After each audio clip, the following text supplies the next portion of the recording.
Welcome to this webinar on investing on a low interest rates environment. My name is Marielle Barkley and I'm one of the editors at Eurofinance, which is an economist group business. This webinar is part of a series within the Global Treasury Leaders Program, which is supported by Deutsche Bank. The program has two objectives. One is to connect treasurers around the world, and secondly, to share thought leadership and insights. And how do we do this? We do it through a series of activities throughout the year. We have 3 summits, 1 per region. We have a series of webinars, of which this one is part of. We have in-depth research with polls, surveys, and in-depth interviews with treasurers that then we translate into reports that we share with the wider community. And talking about community, the last instance through which we connect treasurers and share thought leadership is through our community, social media platforms exclusively dedicated to treasurers, so there are no vendors allowed. I'm sorry for those bankers that might be here today. And like in any social media platform, treasurers can post their questions, share their experiences. So say that, for example, you wanted to do a request for proposal in APAC and want to know if anyone else out there has done it and which banks to go after or whatever, you could post your question and there'll be treasurers from all over the world who might have experience to share. So if you'd like to join, it's free for treasurers, as I say, corporates only. We've posted the link to register in the chat facility. And you just remember one thing. When you fill up the form, you will be requested to choose which groups you want to join, of which there are many, all treasury related, obviously. But remember to tick on the Global Treasury Leaders community, because that's where you will have access to all these contents that I've just mentioned. So the reports, post-event reports, the interviews, the recordings of previous webinars, all will be hosted in this platform. So with that, let's go back to our webinar. We want it to be as interactive as possible. So please send us your questions as soon as you think of them through the questions tab, not the chat. There's a question tab on the right-hand side of your screen at the top.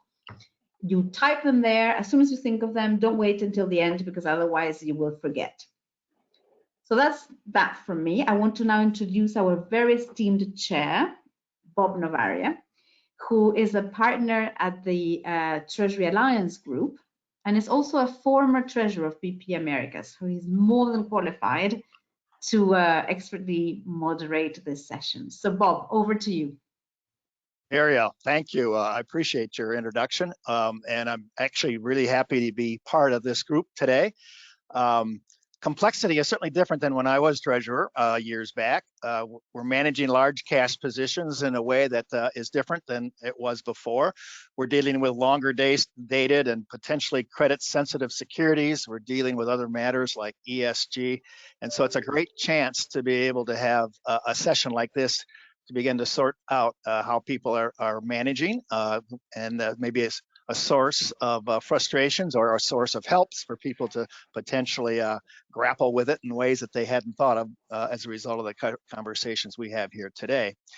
Let me just give you a brief synopsis. We're going to hear from 2 of our corporates and how they're dealing with managing excess cash balances. We're going to hear from a banker from Deutsche Bank about the perspectives they bring to the table and the assistance they can provide. We're going to ask you to help us understand the circumstances you have. So we have a polling session to capture your perspectives. And then we'll drill down into details and deal with questions all in the next hour or so.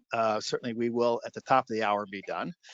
But you'll notice on the screen there are 3 others who are with me, and I'm going to ask each of them not only to introduce themselves, but also tell a bit about their companies and the role of Treasury in it. And let me start with Erin Johnston, a Senior Manager of Treasury at Xylem. Erin, you're on my lower right-hand screen. So why don't you give us a little bit of a backdrop about you and Xylem? Sure, thanks, Bob. Yeah, Aaron Johnson, I'm our senior treasury manager for Xylem. Manage our North American cash. Xylem's a global water technology company. We're focused on solving the world's global water issues. This seminar is pretty timely for us because we're doing the balancing act of finding the best returns we can, staying within our investment policy and then trying to sprinkle in, ESG options with our investments. So thanks for having me. Good. On the lower left, as you know, Jonas is there, Assistant Treasurer, Cash and Capital Markets with the Carrier Global Corporation. Janelle, why don't you give us a bit about Carrier and yourself and the role of Treasury in Carrier? Sure. Thank you very much, Bob. So as Bob said, my name is Jan Jonas. I'm the Assistant Treasurer, Cash, Capital Markets, and actually it should also say pension and retirement benefits for Carrier Global Corporation, which is an about $19 billion S&P 500 corporation, global corporation, and we provide sustainable building and refrigeration services. That includes HVAC as well as fire and security services.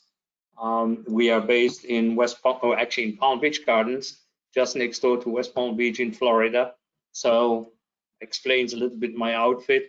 It's a little bit too warm to be dressed in a suit and tie. That's it. Good. And actually, the Carrier Global Corporation as a standalone company only exists since April 3rd last year, 2020, following the spin-off from United Technologies Corporation, which actually nowadays is known as Raytheon Technologies Corporation. Very good, thank you. So up on the upper left side, we're pleased to have Zorwar Singh with us. And he's got a title that's longer than most of ours, Head of Off-Balance Sheet Solutions, Cash Management, Corporate Bank, Deutsche Bank. Zorwar, why don't you give us a sense of your role at Deutsche Bank and maybe anything else that you'd like to share at this point? Thanks, Bob. Good morning, good afternoon, and good evening to all. For those of you joining from the Asian time zone, thank you very much. But very quickly about myself. So my name is Zorwar Singh. I run the off-balance sheet investment solutions product here within cash management at Deutsche Bank. I'm based out of London. I've spent 13 years at the firm across various different roles. I was, for the first 6 odd years, part of Deutsche Bank's treasury team. So I wouldn't pretend to be a corporate treasurer, but I can certainly say I have treasury experience. And for the last 4+ years, I've been working with clients, putting together structured investment solutions, and talking to clients in general about liquidity.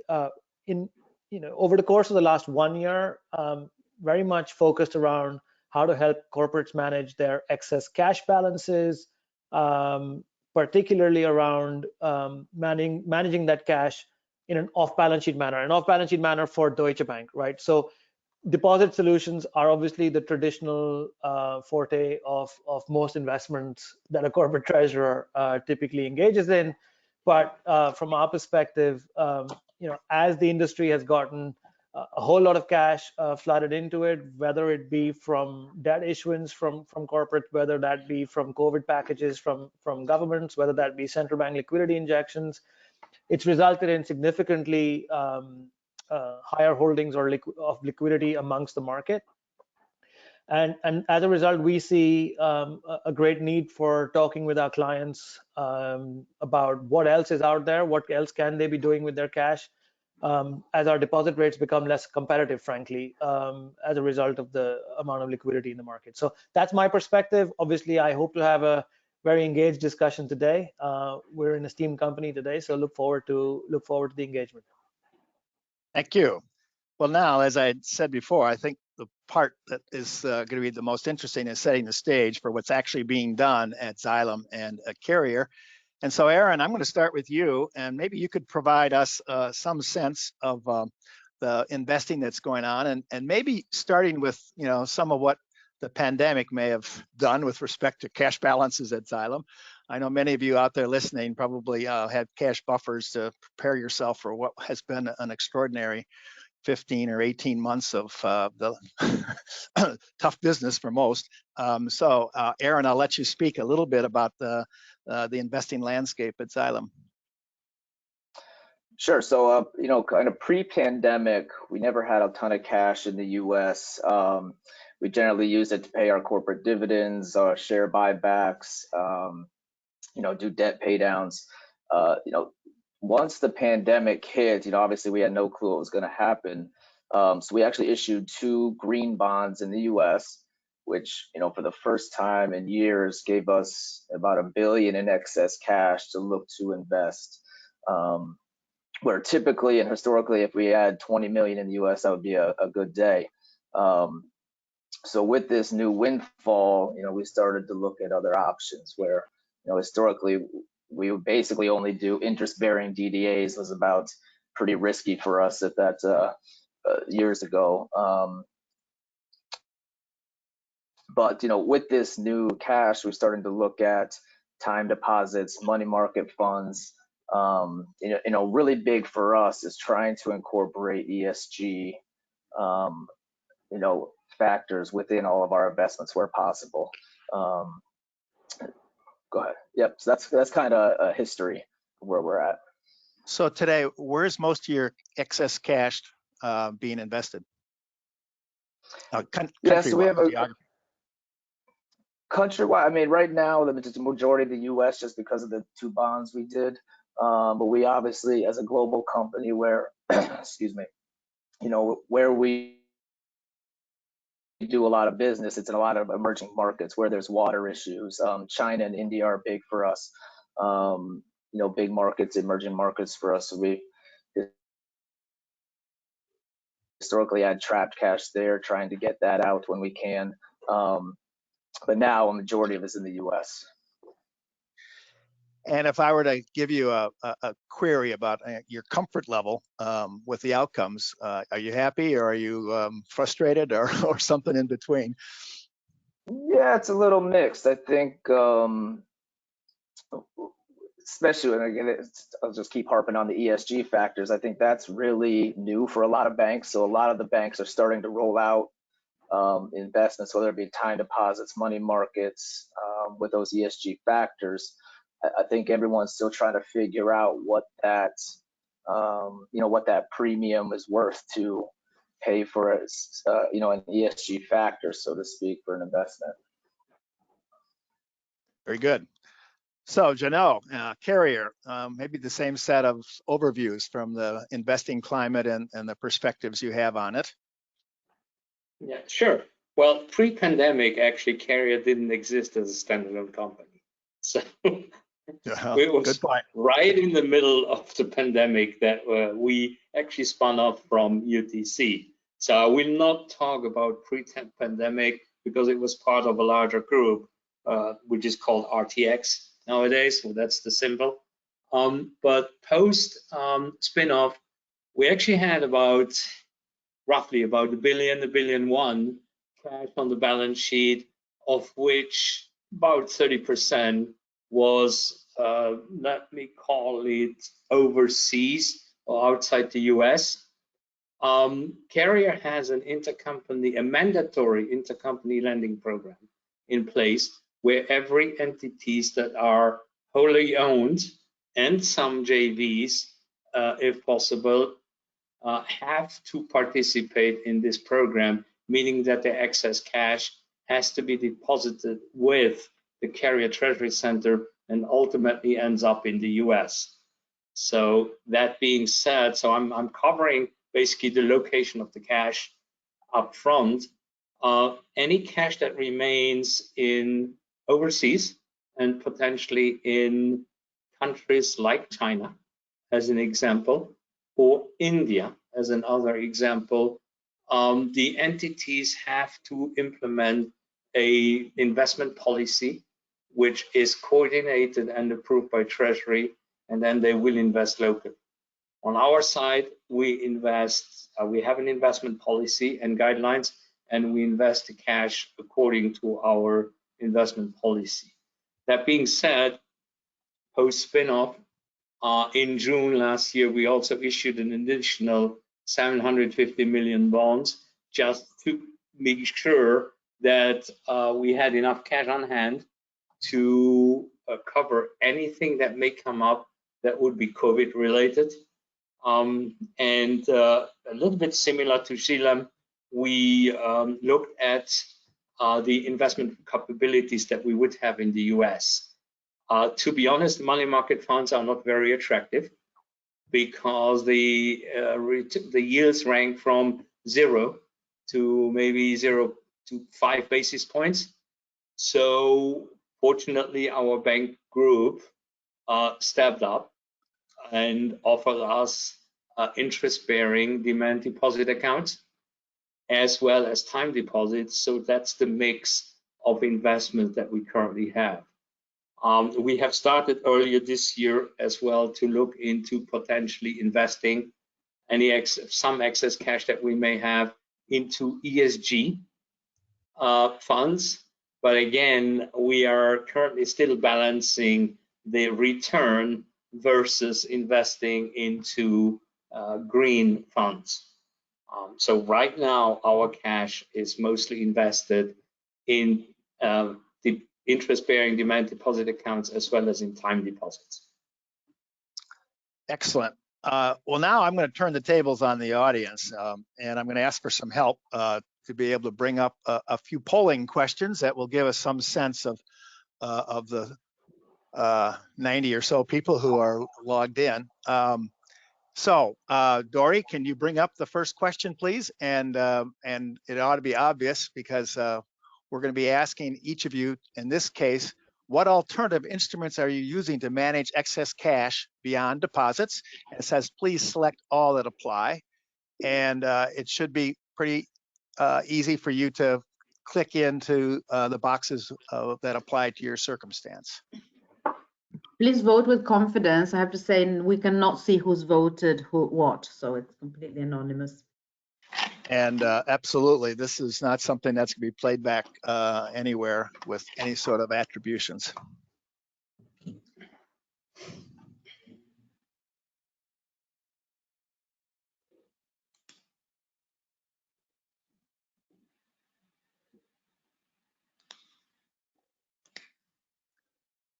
Okay, I'm going to give you 20 more seconds for those of you who are still thinking about it or checking all of the 5.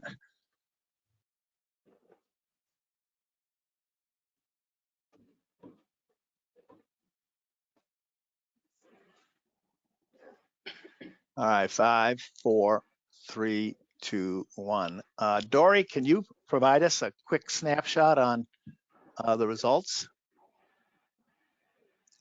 All right, money market funds and derivatives kind of on the bottom, with all the 3 others pretty much similar in the 25% or so range. Bring the second question up, please. This one relating to tenor or investment horizon. What is the typical investment horizon for your non-deposit investments? I want you only to select one. Less than a month, between 1 and 3 months, between 3 months and a year, or more than a year. As I've had conversations before this webinar, this is clearly part of the landscape that's different than the one that I used to participate in before all of the fun of the last 18 months or so, and the low interest rate environments or the negative interest rate environments. So I'll give you a minute to pick the one that works best for your circumstances.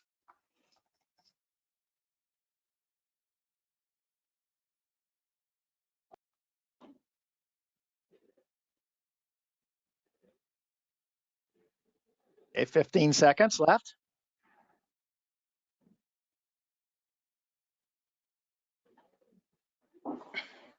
5, 4, 3, 2, 1.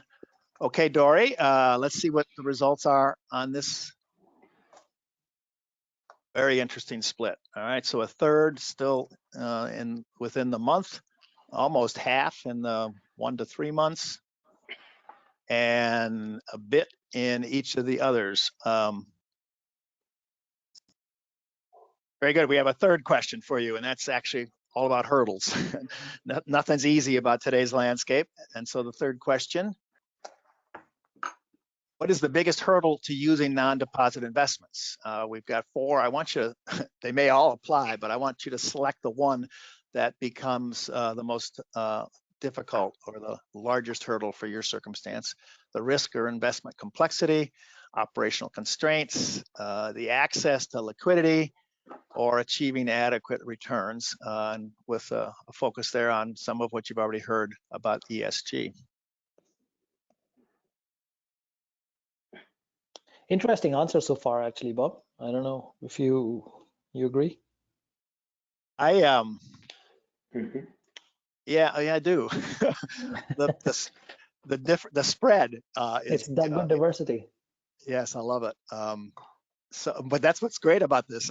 No one's on the same. Not everybody's on the same page, or circumstances across the landscape of companies, is tailored to their circumstances. So I kind of like it. I'm going to give them 15 more seconds to pick the biggest hurdle.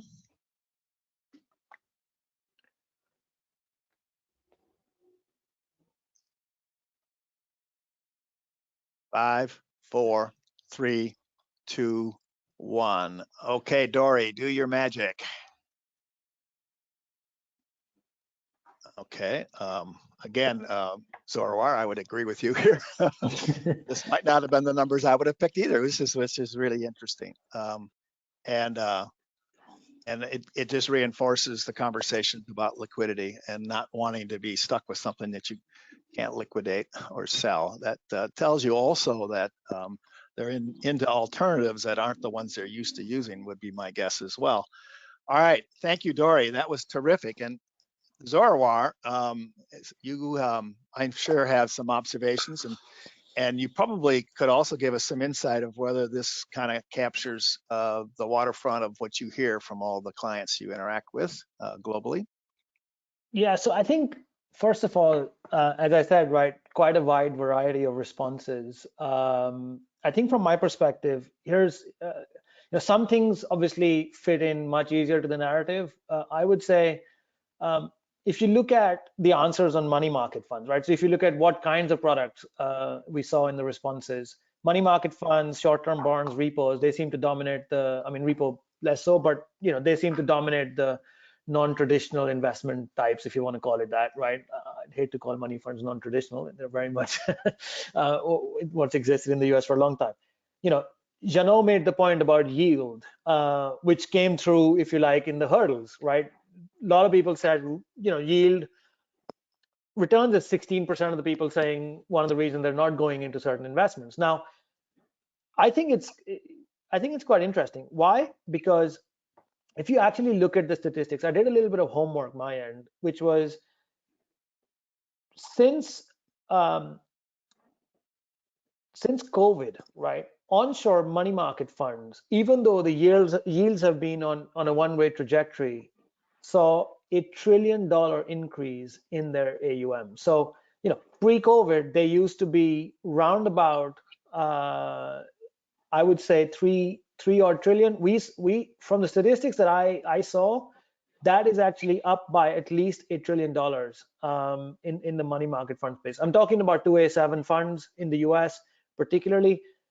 A lot of that is all government and in the government funds, frankly. It's not like the prime funds are seeing that kind of liquidity come their way. So you can see a general trend in a risk situation driving corporate cash, or I don't want to say all of it is corporate, but a large chunk of that driving its way into money market funds, accessing safety, right? So I think obviously security, liquidity, yield, the 3 parameters based on which everyone's trying to manage their liquidity, that would make sense. Interesting feedback on short-term bonds. I think that ties back to the 42% of the people saying access to liquidity is very important to them, right?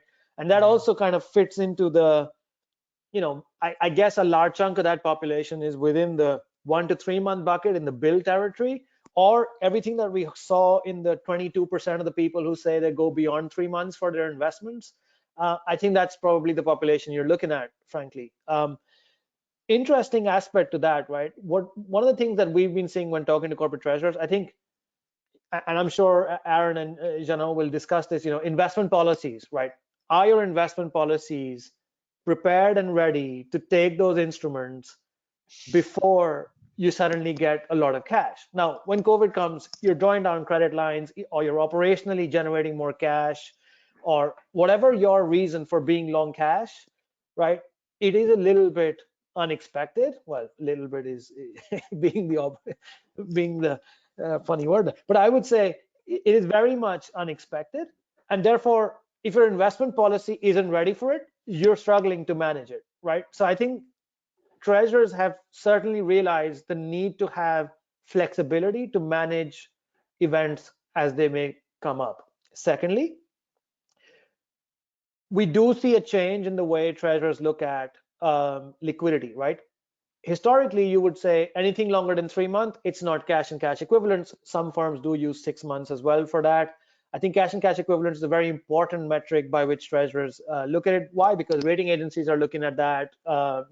Internally, liquidity matters. Government bonds, on the other hand, or short-term bonds or repos for that matter, because you've got effectively ownership of an instrument that is one of the most liquid instruments in the market, you've got very high grade credit. You don't actually need to necessarily look at, or at least what we are seeing is corporates are looking at those instruments not by the maturity of the bill, but being able to generate liquidity against the bill. Now that's where repos play their part. You can actually sell a treasury bond or a bill in the space of 2 days, if not faster, frankly. So if you consider that the risk is very low, if you know that generally you have your forecasting right, I think the risk of someone buying a treasury bill is not so great. I was actually interested by the answer on 16% of the people thinking operational constraints are one of the reasons. I would have expected that to be higher, right? I think deposits are very vanilla instruments, right? All you're doing is placing cash on account, or you're booking, you're getting a contract or a confirmation to say you've got a 3-month term deposit. The minute you start buying a bond, the minute you start engaging in reverse repo, the minute you start engaging in outright purchase of bills or bonds, right? You need a custody account of some sort. You need some operational capability to do margining if you're doing repos. If you're buying money market funds, you need some ability. I mean, I know the US is still in a constant NAV territory. God forbid you look at the European market. Yep. Admittedly much smaller, but negative rates means you don't have constant NAV instruments anymore. So, it does create a challenge for the corporate treasurer. How do you integrate that into your accounting and your TMS side? How do you then make sure that you track those instruments? How do you make sure that from an accounting perspective, they still sit within the right categories for you? I think these are all the discussions that we're having with our clients. So we see banks playing a very important role in actually helping bridge that divide as corporates make the transition to managing cash beyond deposits. One other fact that I'd like to throw out there, as of I think it was the FDIC that came out with this $2 trillion of deposits. That was the increase in the deposits in the banking system straight after COVID, over the 3 to 6 month period after COVID. The Federal Reserve really helped the case for the bankers, right? Where they were able to take the money, on their accounts, but the supplementary leverage ratio, which is what drives our balance sheet consumption and capital consumption, as part of the regulatory metrics, this was effectively exempted for the banks during the COVID period. As of last month, the Federal Reserve has reinstated that, actually. So I think the discussion on all of this liquidity as it sits on bank balance sheet is going to start becoming more apparent for clients. And I think we are very much in the same boat, in that although we have been, as a European institution, used to negative interest rates far before we saw zero in the US market, I think those client conversations are now underway. I think to Jano's point earlier, banks will always look to where you are a core, where you're banking with your core banks, you should generally get a decent, let's say, pricing advantage on your current accounts. but at some point, even that's getting questioned, right? The capital pressure on the institutions is significant, and I think therefore there's a general repricing of deposits underway as spreads get more and more compressed. So that's Okay. Sorry, that was a long answer, but I hope that gives some color to some of those results. Erin and Janelle, how did you react to the feedback from the audience? As expected, or anything pop out that you'd like to share? Erin, I'll start with you. It's a little bit as expected, I think. I mean, Xylem's a pretty conservative company, so we would fall in that less than 3-month bucket, as well as majority of our funds in the money markets. So yeah, pretty much as I would have expected. Janelle?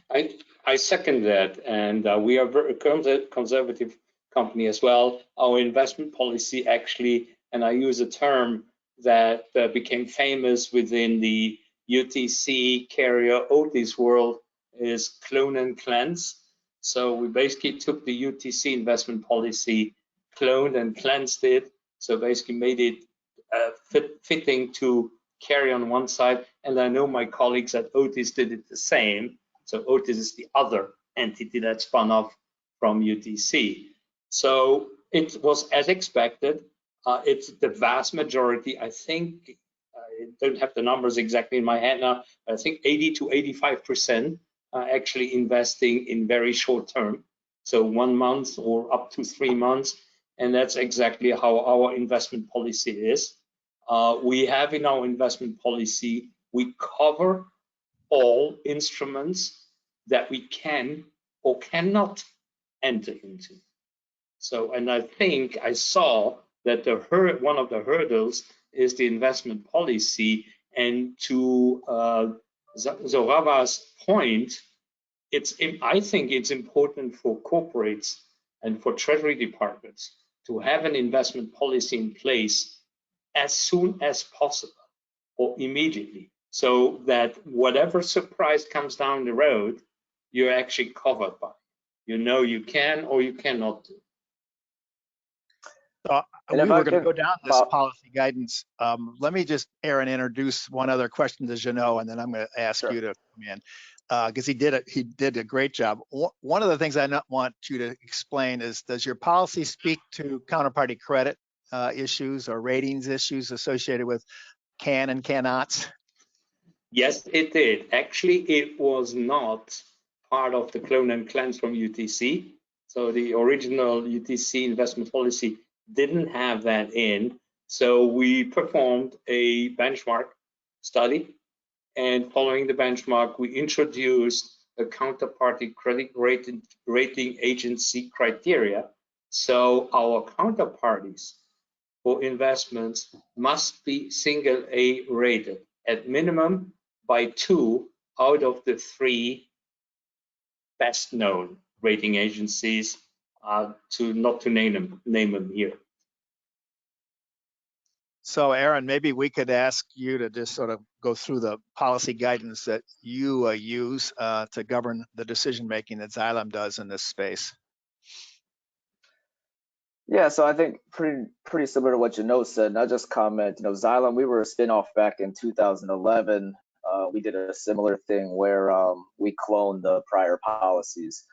So I think, one additional point is it's not just important to have a policy, but also to make sure it's reviewed, at least every couple of years, especially, Zarwar's point, some of these companies that just obviously came into a windfall of cash the last year plus, I know our policy was made back when we had little to no cash. And now we're sitting on, a lot more cash. We're going to review that policy to make sure, we're giving ourselves all the options that we might have available. Yeah, so not only important to have a policy, to make sure it's reviewed and at least updated, every year, every couple of years. So, yeah, totally agree. And of course, Bob, to add to Aaron's point about the reviewing, we actually have it written in the narratives for our SOX testing, as well as in our internal audit, our investment guidelines, we call it guidelines rather than policies, have to be reviewed annually by the treasurer or by the CFO. So let me dive into ESG and ask whether your policies speak to the criteria that potentially you're being used to, or at least being examining now, and maybe any of the other issues that need to be resolved to create greater comfort with respect to some of the criteria that your companies are embracing to respond to the market, which has ESG, a very popular topic.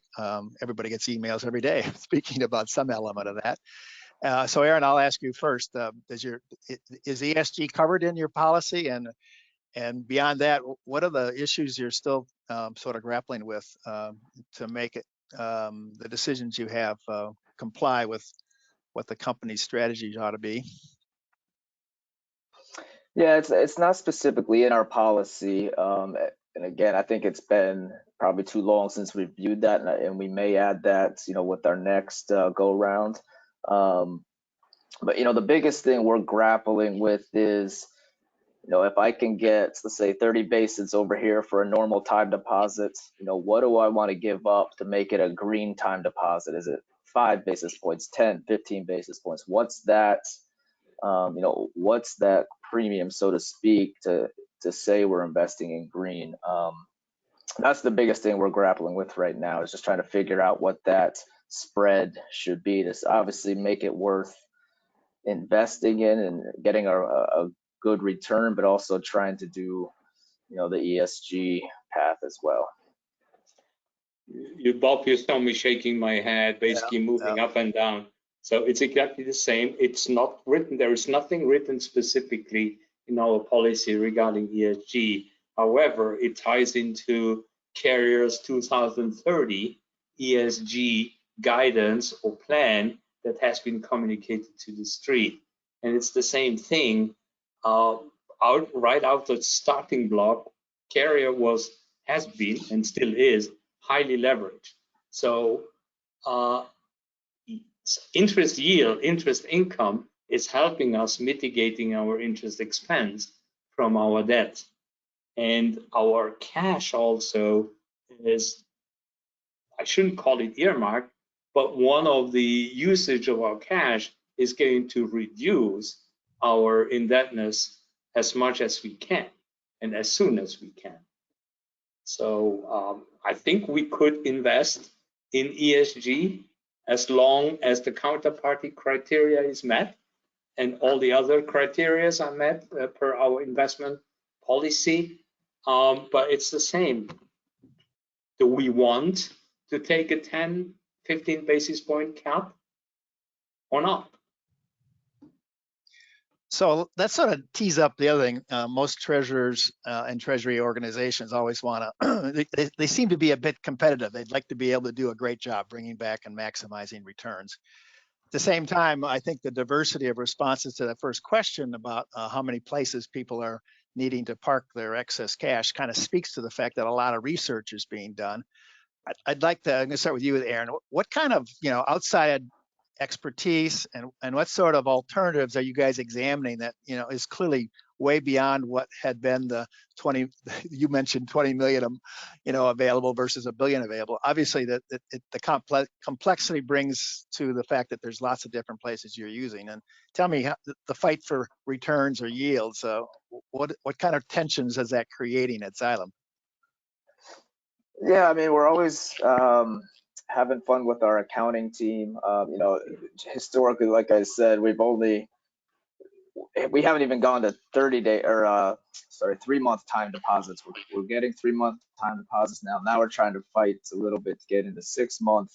We're just trying to work with our friends over in accounting to make sure they're comfortable with stuff like that. But for us, as a conservative company, that's the extent we've gone at now. And then just relying on our banking partners, trying to have them come to us with options. And that's really it. Again, I can only second that. And I was laughing when Zuraba earlier talked about cash and cash equivalents, which is, of course, a bit pet peeve from our controllers organization or the accountants. So right now, as Aaron said, our maximum per policy is 3 months. Why is it 3 months or 90 days? Because simply it can be classified as cash and cash equivalents. So Right. that doesn't prevent us from investing in money market funds, where the investment itself from the fund can have a longer duration because the fund itself is highly liquid. So Right. just so that people understand, that doesn't apply to it.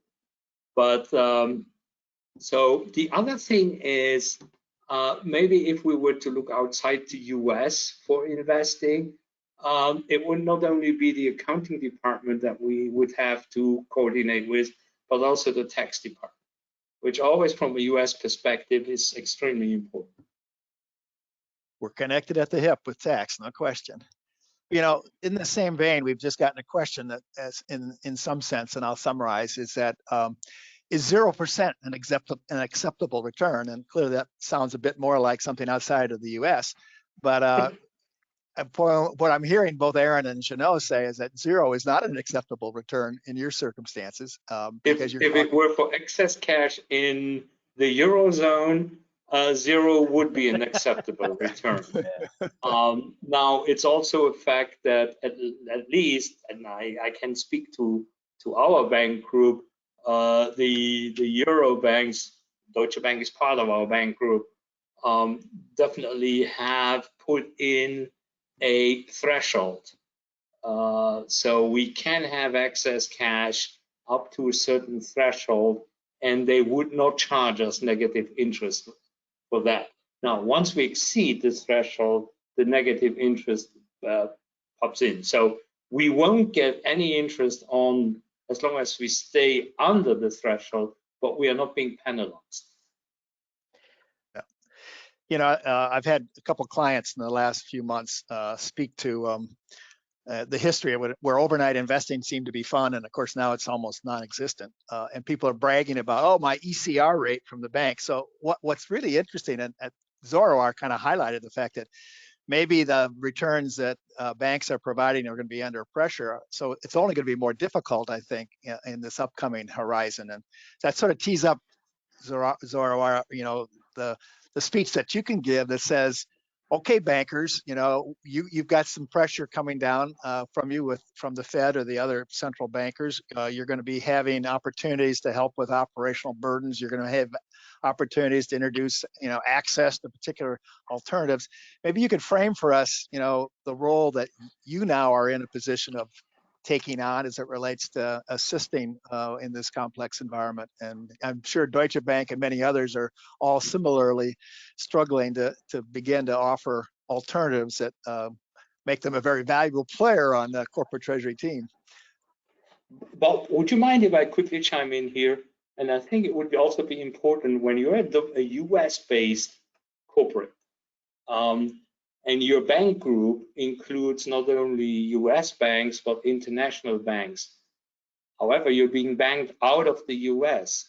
So there can be opportunities because your foreign partner banks, US, let me call it branches for lack of a better term, may be able to give you better return because they would use their client's deposit for their funding rather than being funded from their parent company.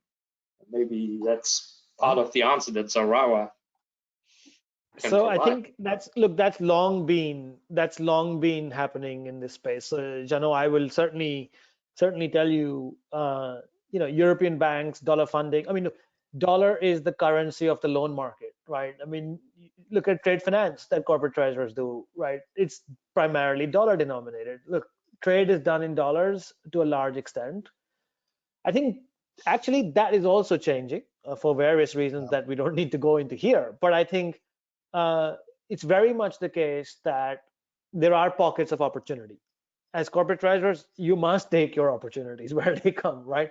I think, you know, your question originally was, you know, what are we doing? I think for us, when you start actually going beyond on balance sheet, look, when it's balance sheet, we may need funding or we may not need funding, and then you can tweak your pricing as needs be to meet your requirements from time to time. Now that story changes. It changes for various reasons, depends on the client mix you have, depends on various other reasons.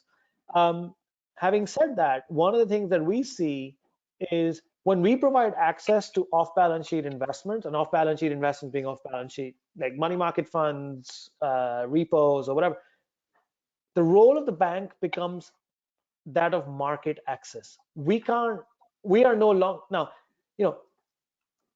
as bankers, there's always opportunity for structuring. We can always create some arcane instruments that may interest you from a yield perspective, but very quickly, the gates go up around, whoa, hold on, that's not exactly what I'm supposed to be in here for. So the thing is, we've got a very narrow road to walk.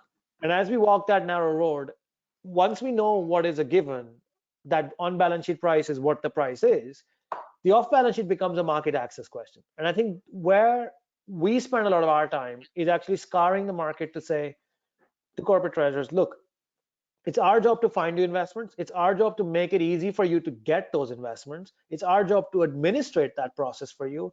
And it's our job to take away the operational pain. And that's why I alluded to that earlier.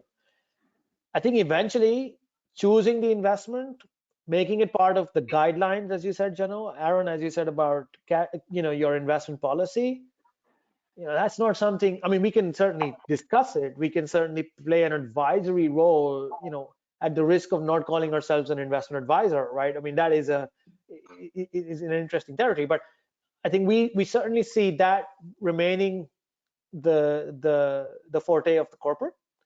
Our job is very much to provide access. And then I think the important part here is what I think we as banks are, or at least what we think about at Deutsche Bank a lot, is it's not just moving it off the balance sheet into an off-balance sheet investments. It's also making sure that we have a holistic liquidity conversation with our treasurer client, right? It's easy to say, I will pay you 0 or I will pay you -10. I mean, it's not easy. It's not a fun conversation, but it's if that's the only lever you've got and that's kind of the economic decision that's been reached, it sometimes becomes a fait accompli. On the other hand, it's a lot more important that we look at our corporate treasurers and see what their problems are and see how we can help solve them as well. So it's not, money isn't just going to go away because we price it differently. It needs to go somewhere, right? It's like liquidity. It's water flowing. It just needs to funnel itself into something else. So from our perspective, that's what we try to talk to corporates about. We try to simplify that. We try and see where we can add some investment basis points. We try and see where we can provide some credit support. I think that's the other side, access to liquidity. If you do invest in longer term investments, can we provide you lines which are cheap, which are secured by those investments to make sure that you can actually liquidate those investments if needs be, right? So you're not tied into the term nature of that investment. We talked about treasury bills. If you buy treasury bills and you want to sell them, you've still got your liquidity. You may be out by, a few basis points here or there, but in the grand scheme of things, when access to liquidity becomes the apparent theme, I don't think everyone's counting their pennies at that moment, right? So I think for me, those are the discussions that we have with our clients. And I think reporting is another element to this, right? As you actually buy more non-traditional investments, transparency to the corporate treasurer is of utmost importance. So reporting, making sure that there is full look through into the credit risk, making sure you're not, you don't find any ugly surprises down the line, is I think where clients will judge us over time, frankly. Yeah, particularly in the ESG space where people are scouring that feedback. So, in the work from home space, Zorawar, and in the volatility that you just described, it sounds like the relationship managers in banks have to have a slightly characterizing their relationships with their clients in a slightly different way than 2 years ago. It sounds like the interactions needs to be more frequent, or the connectivity and access needs to be more purposeful than maybe it had been 2 years ago. Is that true in this space? Yeah, very much so. I mean, look, liquidity is one of the most dynamic aspects of a treasurer's role, right? I mean, if it swings from as Aaron said earlier, from 30 million to $1 billion or whatever that number is, you need to be pretty nimble and you need to be pretty quick. And if your banker isn't actually in tune with you, you're going to struggle, right? That's going to go elsewhere. So I think being a holistic part of the liquidity solution is very much the role a bank must play. I think we can't simply say, well, it's not on the current account, it's not our problem, it's somewhere else. I think that's very much the theme we take. One thing I'll say on ESG, right? I think it's been the buzzword, I think, since 16, 17. It really caught fire in 19, 2019. And frankly, as we've come out of COVID, it's become a giant in itself, frankly, right? You've seen a lot of, particularly in Europe, European regulations such as SFDR, so the Sustainable Finance Disclosure Regulation. You are going to see a whole host of products turn light green or green from an ESG standpoint. So I think some of the point that we heard earlier about, I have to give up yield for my investment, I think that's been driven by the other side, where people borrowing money say, well, hold on, if I'm doing an ESG thing, it shouldn't come at the same price. So it's an asset liability game. It's not just on one side you want more and the other side you don't want to pay more. So it kind of actually ends up evening itself out. It's the spread that matters.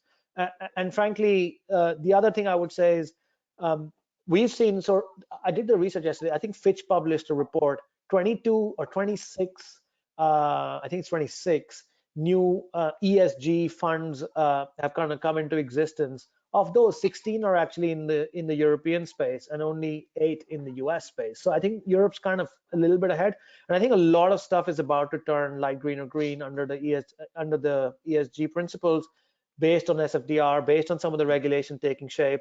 And frankly, it's not going to be a choice anymore. And once it's not a choice anymore, I think that discount to a normal or whatever you want to call it, normal investment, right? I think that's going to disappear. I think that's going to become narrower and narrower over time. Frankly, ESG is not about being green. It's about doing the right thing, right? It must become the kind of baseline process in the way things are evaluated. And I think as that becomes more normal, I think that spread will start to narrow over time. So let me remind the audience that there's still the opportunity to ask questions in the few minutes that we have remaining. As we wait for those, I'm going to ask Erin and Janelle, if you were to sit down with the folks listening, what advice might you give them about how to be successful in this future environment that we are embarking upon? And so, Erin, any pieces of advice or learnings that you think make a lot of sense to share at this point? I think for us, it's make sure you're partnering with other departments, whether it's tax, whether it's accounting, so you do know all your options. If accounting is going to make a hard line somewhere, okay, then some stuff's off the table. So if you're trying to get cash out of various countries, partner with tax.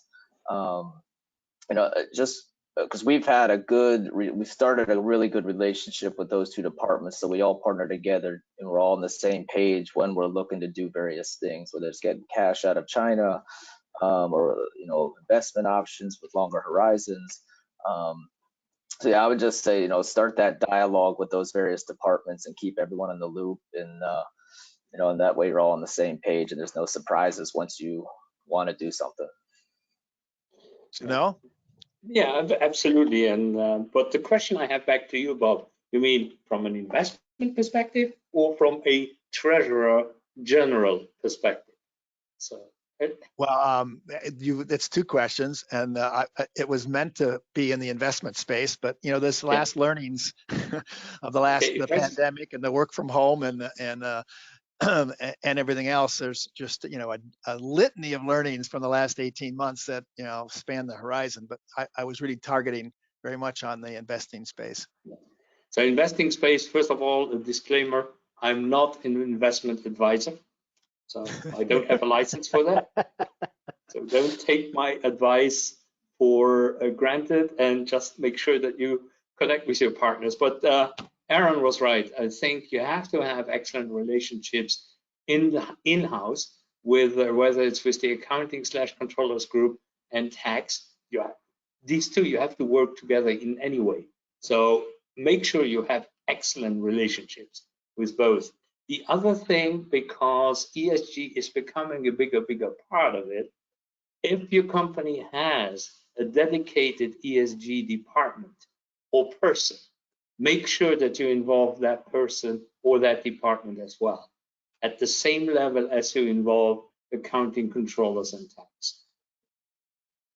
Well, and particularly in the conversations in this space, many companies are making investments in the ESG space, which, in some sense piggyback on what you might want to be doing with excess cash to reinforce or supplement or engage in something that's consistent strategically for your company. And so your point is excellent. That connection and dialogue needs to occur. Zorar, there is one question I want to ask you that came forward. And it's like, can EU corporations invest their excess euro balances in short-term investment tools in Asia? Yeah, I mean, I think there's no reason why not. I think it comes down to what Asian investment that is. I guess it's a very broad question. Yeah. What was it? EU investment firms, did you say, or EU investment institutions? Corporations. So in this case. Yeah. So yeah, I mean, I think, look, what the instrument of choice is I think you have to evaluate the instrument on its face value. You look at the credit risk in the instrument, look at the accounting value of that instrument. As you said, as Aaron and Jano have said enough, tax, right? Look at the impact on that. But the domicile of the instrument, frankly, shouldn't bother you so much, as long as you understand the risks involved and the implications of that investment. I wouldn't see why being an EU player would make a difference in that. Bob, did the question specify whether it would be euro denominated investment or whether it would be Asian currency denominated investment? It did. There's a big difference. Right. It did speak to euro balances. Yes. Well, euro balances, I understand that, but you can invest your euro balances into non-euro investment vehicles as long as you realize that you create a foreign exchange exposure, right, and that you will have to hedge that foreign exchange exposure. Right. So which may make that potentially great-looking investment no longer great-looking. Yeah, I suspect that may be coming from a little. What I have seen is corporates taking their euro cash to Asian banks, who may still be paying up more than a European institution. I think that's few and far between. It depends on your banking group, depends on your risk parameters, but I wouldn't say there's any reason why that would be precluded. So the clock is now our enemy, and you guys, it's been fun, but I've been asked to hand back to Mariel so she can sort of close it out and give people in the audience some expectations about what to happen in the future. We get to bring her picture back up too, I hope, Mariel. Let's see. Yeah. Yes, here I am. So thank you so much, Bob, for moderating this fantastic session. Thank you very much to all the speakers for joining and sharing your experience, which is always invaluable. Thank you, Deutsche Bank, for making this session possible. And thank you, the audience, for being here, who, of course, are the reason for us to doing all this. So thank you very much. I also wanted to remind you that you can continue this conversation through the Global Treasury Leaders platform that I mentioned previously. So I'll ask Dory to post the link to register again. Feel free to do it if you're a corporate. And lastly, if you join, you'll have access to our next webinars. The next one is on how to expand your in-house bank services in Asia Pacific, which we know we were just talking about the region, and it's a very complex, diverse, with lots of different regulations and tax frameworks. So it's a really key topic, how to expand your services, from your in-house bank there. So I invite you to join. Stay tuned. You'll receive information regarding this webinar shortly. It's on the week of the 6th of July. So again, thank you very much, all of you, and hopefully see you very soon. Bye-bye. Bye. Thank you. Thanks. Bye-bye. Thank you.